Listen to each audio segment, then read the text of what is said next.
Jadi tuh sebenarnya sih bedah itu simple. Bedah itu ya cuman tindakan-tindakan aja sih. Saya sih bisa dihitung kalau jaga malam itu bisa minum kopi hitam ya paling banyak 7 sih. 7.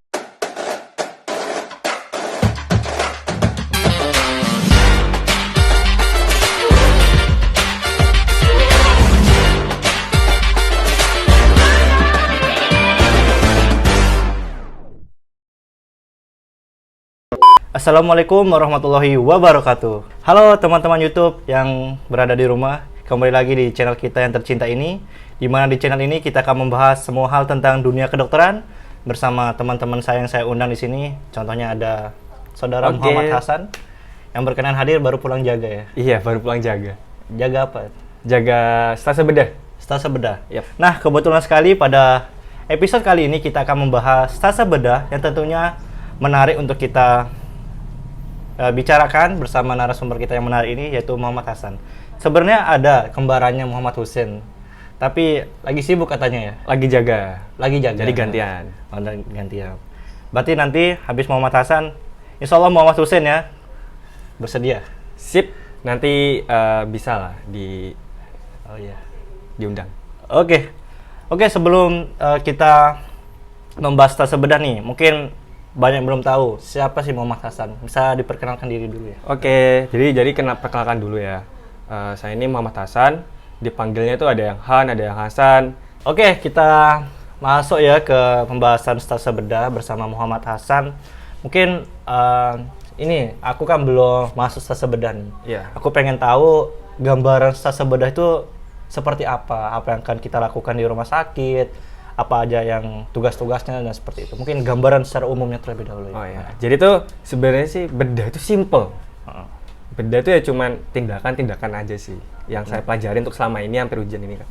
Nah, terus di bedah ini kan dibagi menjadi beberapa sub kan, dibagi beberapa bagian. Jadi ada yang bedah umum, terus ada bedah khususnya ada bedah bagian saraf, bedah orto, sama bedah urologi. Seperti itu sih untuk yang di rumah sakit kita. Perbedaannya apa aja tuh? Bedah umum, bedah uro, bedah saraf tuh bedanya apa? Sebenarnya sih bedanya sih ada dari itunya untuk kompetensinya dan penyakit-penyakitnya sih. Kalau bedah umum tuh lebih ke arah yang penyakit-penyakit di bagian pencernaan, seperti biasanya tuh ada kanker, terus ada usus buntu gitu, biasa paling sering usus sih. buntu masuk ke bedah umum. Bedah umum. Terus yang kalau bedah orto biasanya kalau dia ada patah tulang. Kalau patah tulangnya dia itu cuman di bagian tangan, kaki itu masuk bedah orto. Cuman kalau dia itu patahnya itu ada di dua tempat, itu ada di tangan sama di bagian wajah, itu bisa dikerjakan oleh dua dokter bedah. Jadi bedah orto sama bedah umum seperti itu. Oh, kolaborasi ya. Apa namanya? Iya, saling kerjasama lah. Kerjasama. Oke. Berarti di stase bedah tuh kebanyakan melakukan tindakan seperti itu ya. Kalau dari stase lain ya, bedah itu lebih ke arah ngasah skill sih. Ngasah skill. Ya, jadi dari penjahitannya, terus habis itu kita lebih bisa melihat organ-organ dalam di tubuh manusia. Jadi kita bisa lebih mengenali lebih dalam. Terus bedanya kan di bedah nih, kan semuanya nggak dioperasi kan? Maksudnya nggak di ruang operasi. Mungkin ada juga yang di poli atau jaga IGD. Itu apa bedanya tuh? Misal Hasan nih jaga poli, terus jaga IGD, terus di operasi. Bedanya apa itu? Bedanya ya, kalau di poli itu tindakan-tindakan yang nggak butuh pembiusan, yang tidak membutuh tempat-tempat steril, seperti kayak ada abses atau ada nanah, itu kan bisa dilakukan pekerjaan di poli. Kalau di IGD biasanya itu dilakukan tindakan awal. Jadi kalau ada orang-orang yang dia tuh luka, itu bisa dilakukan di IGD terlebih dahulu, tapi tidak dilakukan secara definitif, tidak dilakukan secara etiologisnya. Tapi itu untuk dilakukan biar tidak terjadi komplikasi lebih lanjut. Nah, untuk di OK-nya, untuk di kamar operasinya sebenarnya itu ada beberapa tindakan. Cuman yang paling sering di kita adalah untuk menyelesaikan masalahnya. Jadi sebenarnya kalau datang pasien dengan usus buntu ya kita mau nggak mau harus ngambil usus buntunya dong, gitu kan. Terus kalau dia pasien dengan ada kanker, biasa paling sering tuh pada wanita kan. yaitu kanker pada payudara. Nah itu biasanya diambil tumornya. Tapi ada beberapa yang indikasi khusus untuk diambil seluruh payudaranya. Tapi cuma satu bagian aja. Oh iya. Mungkin banyak ya pengalaman Mas Hasan selama menjalani stase bedah nih ya. Sekarang udah minggu keberapa berarti? Minggu terakhir sih. Minggu terakhir. Berarti mau ujian? Minggu depan ujian. Siap. Gimana proses belajar selama stase bedah nih? Banyak hal yang didapatkan pastinya. Kalau menurut saya sih, saya itu tipikal orang yang belajarnya itu dari morning report, dari case-based discussion, tentang diskusi-diskusi kasus, itu dari sana sih. Saya soalnya lebih mengandalkan materi-materi yang udah saya pelajari di preklinik. Jadi saat S1 tuh bener-bener saya udah ya udah itu jadiin saku. Iya, dijadiin pedoman awal gitu kan. Ya udah. Nah, untuk seumpamanya ada yang lupa-lupa, baru saya baca-baca ulang seperti itu. Iya. Mungkin ada ini hal-hal yang menarik atau kurang mengenakan di stase bedah. Mungkin hal-hal yang menarik dulu deh. Yang menarik ya. Yang menariknya tuh bedah itu fun. ICI-nya itu enak. Jadi dokter-dokter itu enak. Jadi dosen-dosennya itu kayak kita ngajarinnya dengan humble, terus habis itu kalau kita nggak tahu itu langsung dibimbing. Terus dokter-dokter itu lebih mengajarkan ke arah pola pikir kita. Jadi kita harus ngapain pasien dulu gitu, seperti itu. Jadi enak di sana sih. Untuk terus yang menariknya lagi di bedah itu dapat banyak case, dapat banyak kasus. Kasusnya itu sangat-sangat bervariasi. Even kita di rumah sakit termasuknya nggak di kota lah ya. Jadi itu kita tetap banyak case, terus banyak tindakan juga. Salah satu contohnya yang paling saya seneng itu di bedah ini yaitu adalah peritonitis. Itu seneng sih, soalnya itu kompleks pembahasannya. Terus habis itu gejalanya itu sama dengan penyakit yang lain, cuman ada khasnya tertentu seperti itu. Wah, mungkin selama Hasan stase bedah mungkin ada kasus yang jarang banget ditemuin. Malah di preklinik dulu nggak pernah dibahas. Tapi tiba-tiba di itu ada. Di bedah ada. Jarang ditemuin ya. Yang langka lah. Bukannya langka sih, lebih ke arah unexpected sih. Unexpected. Jadi itu semuanya pasien bedah. Biasanya kan datang dengan kayak, oh ini cuman kaki diabetes lah. Terus habis itu butuh amputasi lah. Ternyata itu kita tuh seperti di prank gitu. Di prank? Iya. Gimana? Ternyata itu adalah kanker pada melanosit, pada kulit. Dan itu ada di telapak kaki, itu sangat jarang. Biasanya itu melanosit itu biasanya sering terjadinya di area-area wajah gitu, biasanya di kulit di area-area badan. Cuman di telapak kaki itu sangat-sangat jarang sih yang saya baca. Seperti itu kayak Unexpected aja sebenarnya. Iya. Oh iya. Mungkin ada yang kurang mengenakan sama bedah? Kalau kurang mengenakan kita wajar kan, kita masih anak koas. Jadi ya wajar-wajar aja kalau cuma kita dimarahin kalau pas kita lagi salah, terus kita nggak tahu, itu wajar sih. Soalnya kita lagi fase pembelajaran. Malah sih saya sih kalau lagi dimarahin, lagi nasihatin, saya lebih senang ketimbang saya tidak ditegur. Saya tuh lebih mengarah, jika kita itu dimarahin hingga kita tuh kena mental, itu ilmunya pasti lebih menempel. Seperti itu. Juga kalau dimarah itu lebih cepat mengingat, nggak akan cepat lupa ya. Sebenarnya sih ya, saya itu tipikal orang yang bakal belajar kalau saya dimarahin. Oh jadi, gitu. Iya, jadi itu saya seneng kayak kalau simpelnya ada dokter kayak, kamu tuh loh dek, kurang ini loh, justru marah-marahin, caci maki lagi inilah. Ya wajar sih, kita tuh kayak kena mental selama 2 hari, tapi habis itu kita belajar. Itu yang bikin semangat sih. Oh iya. Belajar dari kepurukan, dari emosi ya. Dari emosi sih. Dari emosi, merasa dimarah-marahi, terus kita membuktikan kan. Nah ya, kita tuh wajib buktikan sih. Itu enak. Oke. Oh iya, mungkin ada ini nggak, tips and trick. Bentar lagi mau bedah nih saya nih. Oh, tips and trick ya. Biar saya bisa melewati bedah ini secara lancar dan nantinya bisa mendapatkan nilai yang bagus. Nah, bagaimana tuh, Cer? Kalau untuk nilai yang bagus sih saya belum jamin, kan saya belum lewatin ujiannya kan. Cuman kalau untuk melewati stasenya dengan enak dan tentram tuh, yang pertama nggak boleh telat.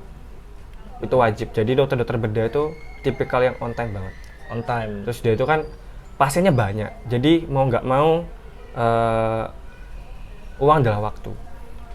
Uang adalah waktu. Waktu adalah uang. Oh, waktu Sorry adalah ya. uang. Jadi benar-benar gimana ya? Kita tuh harus manage waktu. Jadi kita harus tidur, walaupun kita tidurnya di jam 1, jam 2, kita terus bangun jam 4, jam setengah 5 atau paling mentok jam setengah 6 itu harus mandi.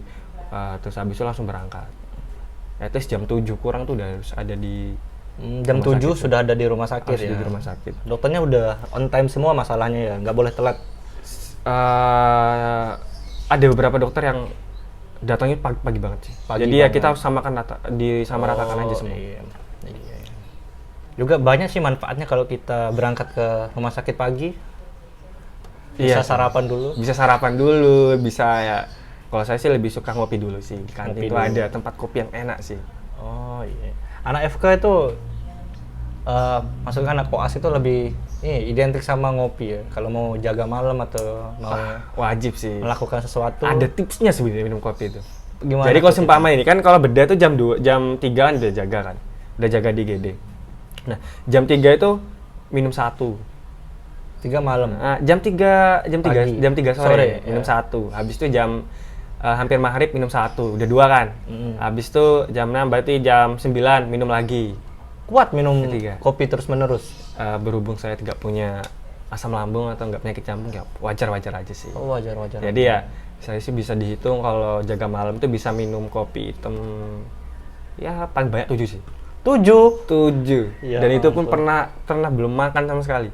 Oh. Saking takutnya buat besok presentasi lah. Oh, ya. Parah Berarti sih. semalaman gara-gara minum terlalu banyak kopi melek semalaman ya? Iya, Mbak, semua. Melek semalaman. Wajib sih. Soalnya saya sih lebih ke arah wajib dapat ilmu yang banyak sih. Kalau Soal- teman-teman yang lain sama? Minum kopi juga banyak. Untuk minum kopi gak Atau terlalu cuma sih. kamu Cuman aku saja? sih yang minum. Kalau Atau yang lain kamu? tuh minum paling cuma 3 paling banyak. Cuma aku sih ya pasti wajib lebih dari 5 sih. Biar tetap melek. Oh iya. Pernah sih nggak tidur selama lebih dari 24. 24 jam? Iya. Gara-gara nungguin 1 hari penuh itu ada ilmiah Ilmiah. sampai sore. Pulang-pulang tuh hibernasi. Oh, mungkin ada ini saran buat teman-teman semua ini. Mempersiapkan ujian dah. Kan bentar lagi mau ujian nih. Wah, yang pertama nih ya. Gimana ya? Tugas-tugasnya wajib diselesaikan dulu lah. Tugas-tugasnya bedah tuh apa aja sih? Ada paling banyak dari semua stase sih. Paling banyak. Paling banyak. Jadi itu Soalnya ada banyak kan umum, ada orto. umum, orto sama saraf, terus ada urologi. Jadi CBD-nya tuh ada 7 dengan 7 dokter. Terus habis itu ada CMDM itu juga 7. Terus habis itu DOPS ada 8. Terus ada Refkas 4. Terus habis itu dari awal, minggu awal harus udah nyicil presentasi sama saran sih minggu awal harus ada yang maju 2 kelompok. Itu sudah ada 4 kasus lah. Minggu pertama itu. Mending diselesaikan dari awal ya. biar Mending nggak diselesaikan di awal, terus di mepet, akhir itu, numpuk di akhir. di akhir itu lebih enak kayak buat belajarnya, ngatur-ngatur kayak materi-materi apa yang kurang buat pembelajaran ujiannya, seperti itu. Ya, kan tadi Muhammad Hasan kan belajar dari kebanyakan kasus Iya. atau CBD ya. Terus untuk ujian nih, ya apa sistem belajarnya Mas Hasan nih? Saya pengen tahu nih. Biar saya dapat nilai yang bagus kayak Mas Hasan. Untuk sistem belajarnya nih sih ya. Biasanya belajar jam berapa sih sampai jam berapa? Berapa jam?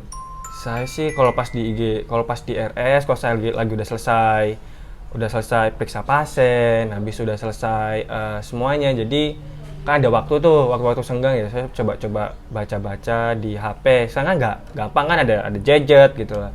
Jadi pasti ada buku-buku di buku-buku online, bisa baca jurnal online itu bisa. Terus saran saya juga kalau buat belajar jangan yang literatur Indonesia. Soal dokter-dokter di bedah itu lebih ke arah update semua. Update semua. Itu contohnya ya dokter bedah itu Dokter Agung itu sangat update. Sangat update. Dia tuh aja baca jurnal Jepang.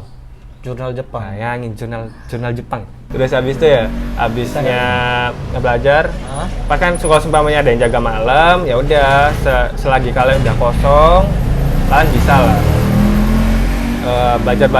belajarnya ya dari literatur. Habis itu ya Mininote sih sangat membantu sih Mininote. Mini notes. buku-buku catatan-catatan online itu, terus buku-buku bimbel itu sangat berguna.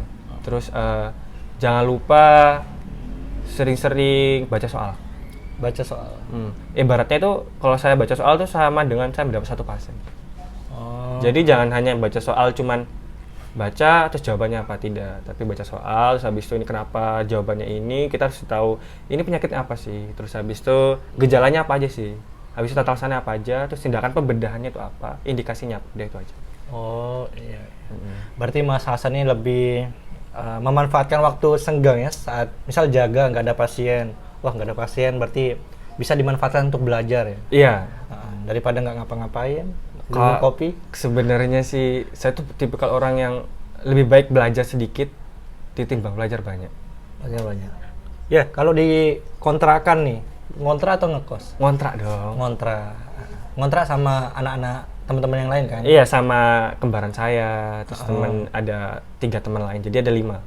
Sama teman-teman koas ya? Iya. Itu sering nggak berkumpul, belajar bareng buat kelompok belajar, buat mempersiapkan ujian gitu? Kalau untuk persiapan ujian enggak sih, lebih ke arah kita kan saya sama Husain tuh sama kembaran saya, kalau semua ada case bagus, habis itu kita dapat bimbingan baru atau dapat ilmu baru, kita lebih ke arah yang ngasih tahu kan anak. Masih tahu. Jadi seumpamanya nih ya, saya dapat ilmu dari dokter siapa gitu bedahan.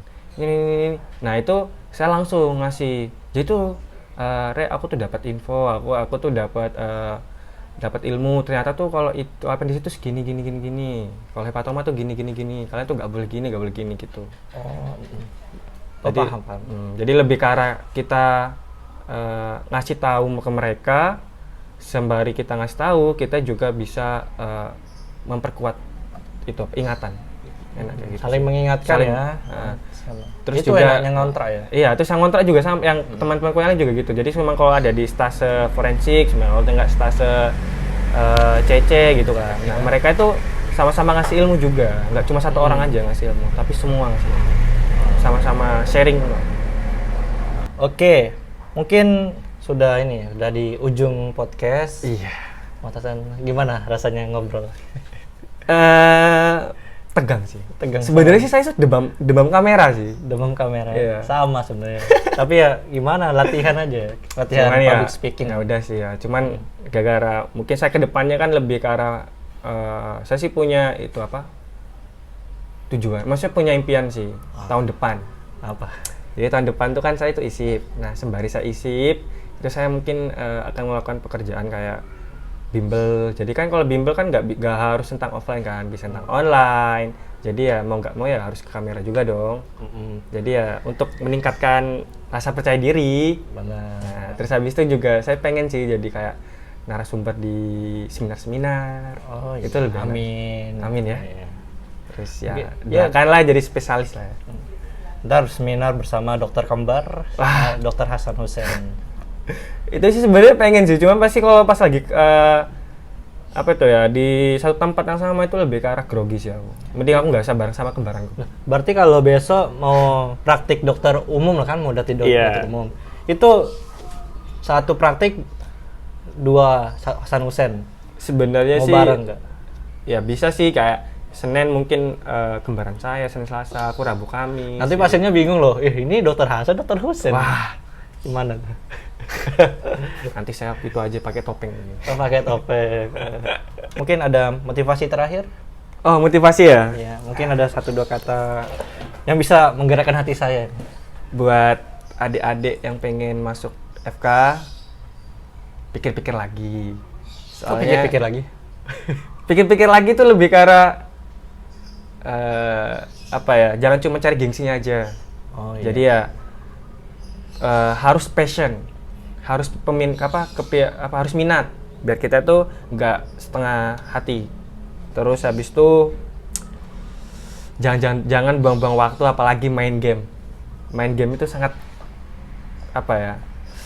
merusak waktu istirahat kalian, waktu belajar kalian. Jadi ya fungsikan waktu dengan sebaik mungkin. Cuman ya jangan terlalu serius-serius lah di hidup.